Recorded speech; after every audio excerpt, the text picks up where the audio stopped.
Hello guys, स्वागत है आपका मेरे YouTube channel goal with Anil में। और आज हम करेंगे बायोलॉजी का फर्स्ट चैप्टर कोशिका विज्ञान, जिसके जितने भी इंपॉर्टेंट क्वेश्चन बनेंगे वो सभी हम विद एक्सप्लेनेशन के साथ करेंगे। और मैं उम्मीद करूंगा कि आपका साथ बना रहेगा।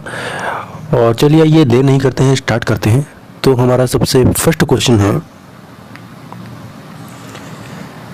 हाँ जी, फर्स्ट क्वेश्चन है साइटोलॉजी का अध्ययन किसके अंतर्गत किया जाता है। तो यहाँ पर ऑप्शन दिए गए हैं कोशिका, उत्तकों का, रुद्र और कवक। तो यहाँ पर राइट आंसर जो है वो है ए ऑप्शन सही है, कोशिका यानी सेल। सेल का जो अध्ययन है वो साइटोलॉजी के अंतर्गत किया जाता है। और अगर बात करें अदर ऑप्शन की, तो उत्तकों का जो अध्ययन है वो हिस्टोलॉजी के अंतर्गत किया जाता है। और फंगी यानी कवक का अध्ययन जो है वो माइकोलॉजी के अंतर्गत किया जाता है।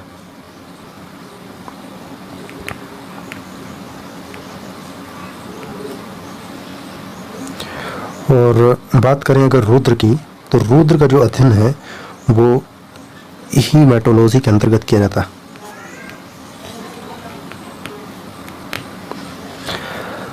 हाँ जी, चलो आगे चलते हैं, देखते हैं सेल के बारे में और क्या है। सेल की जो खोज है, सेल की खोज 1665 ईस्वी में रॉबर्ट हुक नामक वैज्ञानिक ने की थी। उन्होंने जो है डेड सेल की खोज की थी, डेड सेल की खोज। उसके बाद 1674 ईस्वी में नए वैज्ञानिक आते हैं जिनका नाम था ल्यूवेन हुक। इन्होंने लिविंग सेल की खोज की थी। लिविंग सेल यानी कि जीवित कोशिका की खोज की थी। उसके बाद अगर देखें, ल्यूवेन हुक ने ही जो है आरबीसी और स्पर्म की भी खोज की थी। उनकी एक बुक है सीक्रेट ऑफ नेचर के नाम से, जिसमें सूक्ष्म जीवों का अध्ययन किया गया है। उसके बाद दो महत्वपूर्ण वैज्ञानिकों के नाम और हैं जिनका नाम था स्लाइडेन और स्वान। इन्होंने 1824 में जो है सेल थ्योरी यानी कि कोशिका सिद्धांत दिया था, सेल थ्योरी दी थी। और इसमें उन्होंने सेल के बारे में बहुत महत्वपूर्ण बातें बताई थी, परंतु बाद में जाकर के ये थ्योरी फेल हो जाती है, क्योंकि वे ये नहीं बता पाते कि जो नई सेल्स हैं वो कहाँ से आती हैं। तो उसके बाद 1885 में विर्को नाम के एक वैज्ञानिक आते हैं।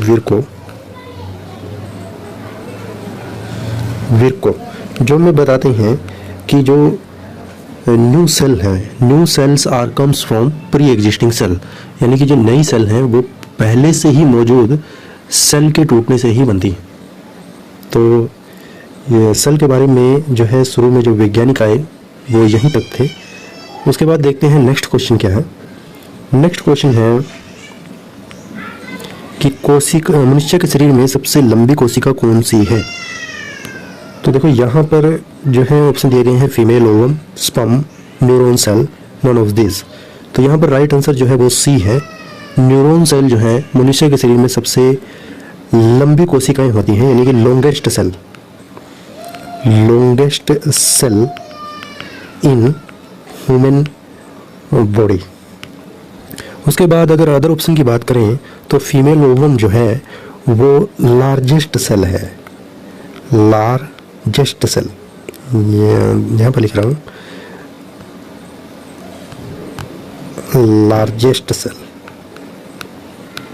लार्जेस्ट सेल है इन ह्यूमन बॉडी। और अगर बात करें स्पर्म की, तो स्पर्म जो है वो स्मॉलेस्ट सेल है इन ह्यूमन बॉडी। अगर आगे बात करें इसी क्वेश्चन की, तो एग्जाम में आपसे ये भी पूछ सकता है कि स्मॉलेस्ट सेल कौन सी होती है। देखो, अगर स्मॉलेस्ट सेल ह्यूमन बॉडी में पूछे तो स्पर्म है, परंतु अगर खाली पूछे कि स्मॉलेस्ट सेल कौन सी है, तो इसके लिए राइट आंसर है माइकोप्लाज्मा। माइकोप्लाज्मा को पीपीएलओ भी बोलते हैं इसको शॉर्ट में। पीपीएलओ की जो फुल फॉर्म है वो है pleuro pneumonium pneumonia like organism.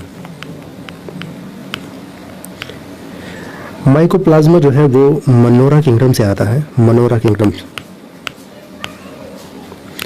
और इसे जो है जोकर ऑफ एनिमल किंगडम भी बोलते हैं, क्योंकि माइकोप्लाज्मा जो है अपना फेस बदलता रहता है, इसलिए इसको जोकर ऑफ एनिमल किंगडम भी बोलते हैं।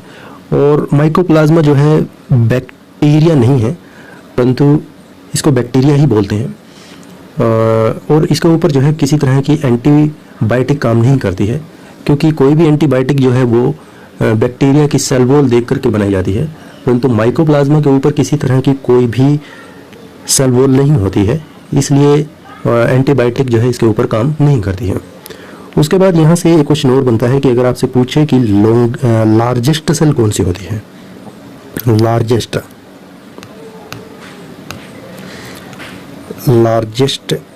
सेल, तो देखो largest cell in human body तो फीमेल ओवम है, परंतु अगर लार्जेस्ट सेल पूछे तो लार्जेस्ट सेल जो है वो ऑस्ट्रिच एग है, यानी कि शुतुरमुर्ग का जो अंडा है उसकी कोशिका जो है सबसे बड़ी कोशिका होती है। कहते हैं कि एक शुतुरमुर्ग के अंडे से जो है 12 लोग खाना खा सकते हैं। ठीक है जी, आगे चलते हैं। उसके बाद आपसे ये क्वेश्चन पूछ सकता है कि लॉन्गेस्ट सेल, देखो ह्यूमन बॉडी में लॉन्गेस्ट सेल जो है न्यूरॉन सेल है, तो वैसे भी अगर लॉन्गेस्ट सेल पूछे तो वहाँ पर भी यही आंसर होगा, न्यूरॉन सेल जो है वही लॉन्गेस्ट सेल होती हैं। ठीक है जी। उसके बाद एक क्वेश्चन और बनता है कि अगर आपसे पूछा जाए कि लॉन्गेस्ट सेल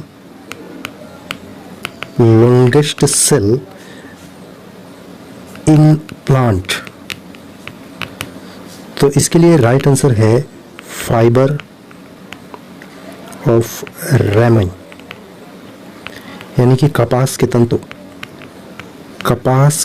तंतु जो है उनके जो सेल है वो पौधों में सबसे लंबी कोशिका होती है।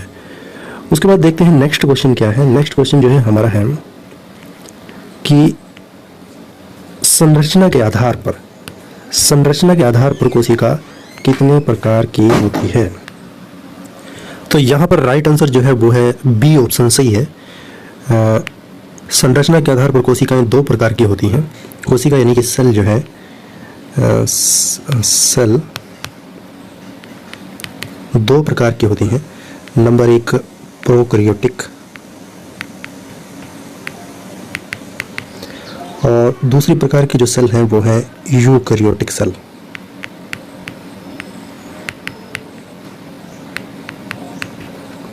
तो सबसे पहले प्रोकैरियोटिक सेल समझने की कोशिश करते हैं। प्रोकैरियोटिक सेल कौन सी होती हैं?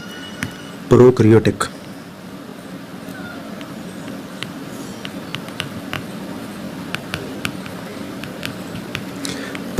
सेल जो हैं वो प्रारंभिक सेल होती हैं, यानी कि सबसे पहले अगर कोशिका किसी शेप में रही होंगी तो वो प्रोकैरियोटिक शेप में ही रही होंगी। प्रोकैरियोटिक सेल को प्रारंभिक सेल भी बोलते हैं, इसलिए इन्हें प्रिमिटिव सेल भी बोला जाता है।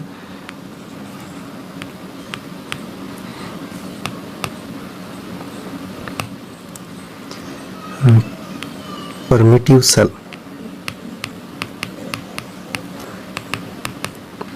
और जो प्रोकैरियोटिक सेल होती हैं वो वेल डेवलप्ड नहीं होती हैं, नॉट वेल डेवलप्ड,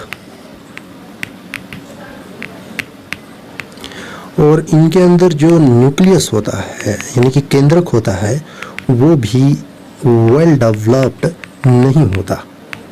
यानी कि या तो वो क्या होगा कि अब्सेंस होगा, यानी कि वो होगा ही नहीं, अगर होगा तो वेल डेवलप्ड नहीं होगा। ठीक है जी।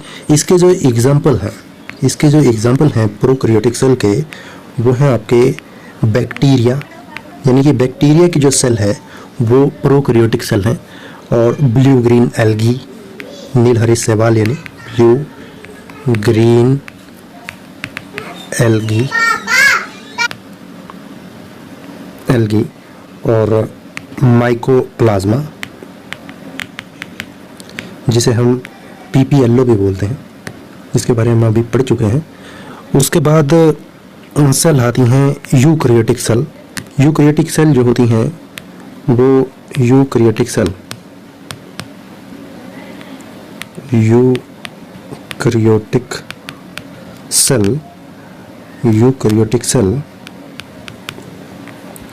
यूकैरियोटिक सेल जो हैं वो विपरीत होती हैं प्रोकैरियोटिक सेल के। वो वेल डेवलप्ड होती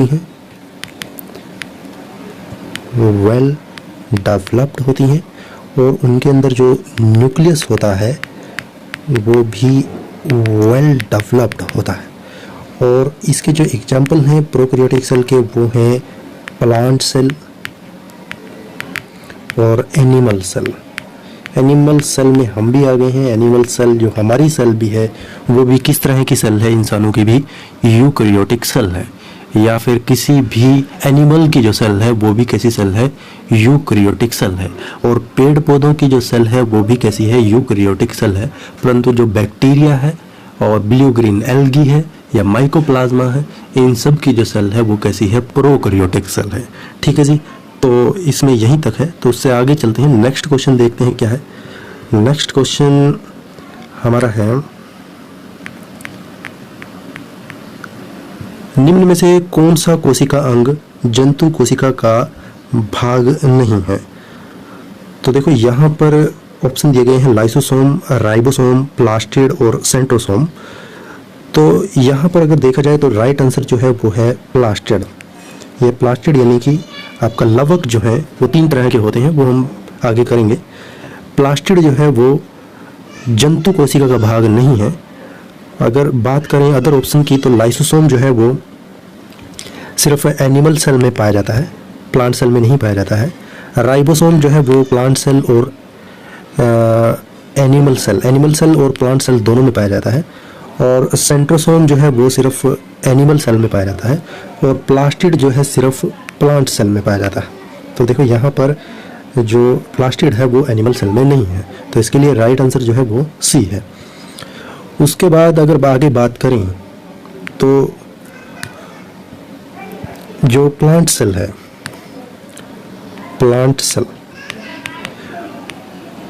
जो आपकी प्लांट सेल है उसमें ऐसे कौन कौन से ऑर्गन है जो सिर्फ प्लांट सेल में ही पाए जाते हैं। एक तो आपने ऊपर ही पढ़ा प्लास्टिड जो है सिर्फ प्लांट सेल में ही पाया जाता है, यानी कि लवक। उसके बाद एक ऑर्गन और होता है जिसका नाम है क्लोरोप्लास्ट, जो सिर्फ प्लांट सेल में ही पाया जाता है। और एक ऑर्गन है सेल वॉल, ये भी सिर्फ प्लांट सेल में ही पाया जाता है। उसके बाद अगर बात करें एनिमल सेल की, एनिमल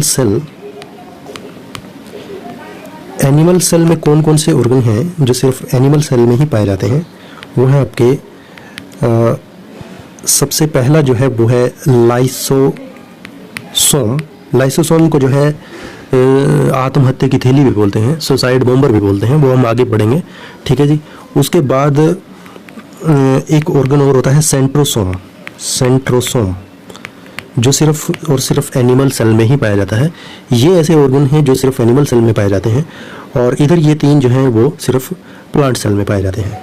उसके बाद अगर बात करें ऐसे कौन से ऑर्गन हैं जो सिर्फ दोनों सेल में पाए जाते हैं, यानी कि एनिमल सेल में भी और प्लांट सेल में भी, वो कौन कौन से ऑर्गन हैं, वो है आपके प्लांट सेल और एनिमल सेल दोनों में पाए जाते हैं। नंबर 1 है आपका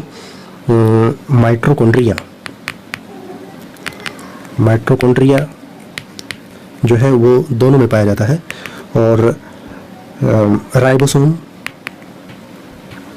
राइबोसोम जो है प्लांट सेल और एनिमल सेल दोनों में पाया जाता है। उसके बाद अगर बात करें जो प्लाज्मा मेम्ब्रेन वो भी दोनों में पाया जाता है। और साइटोप्लाज्म ये भी दोनों में पाया जाता है। तो ये ऐसे ऑर्गन हैं जो सिर्फ दोनों सेल में पाए जाते हैं, माइटोकॉन्ड्रिया, राइबोसोम, प्लाज्मा मेम्ब्रेन और साइटोप्लाज्म। तो दोस्तों आज के लिए इतना ही। उसके बाद मैं एक वीडियो और लेकर आऊँगा जिसमें सेल से रिलेटेड ही क्वेश्चन होंगे और उन्हें भी इसी तरह एक्सप्लेनेशन के साथ फिनिश करेंगे। और तो आप मेरे साथ बने रहिए। बाकी आज के लिए बहुत बहुत धन्यवाद अगर आपने मेरी वीडियो पूरी देखी है। तो थैंक यू वेरी मच।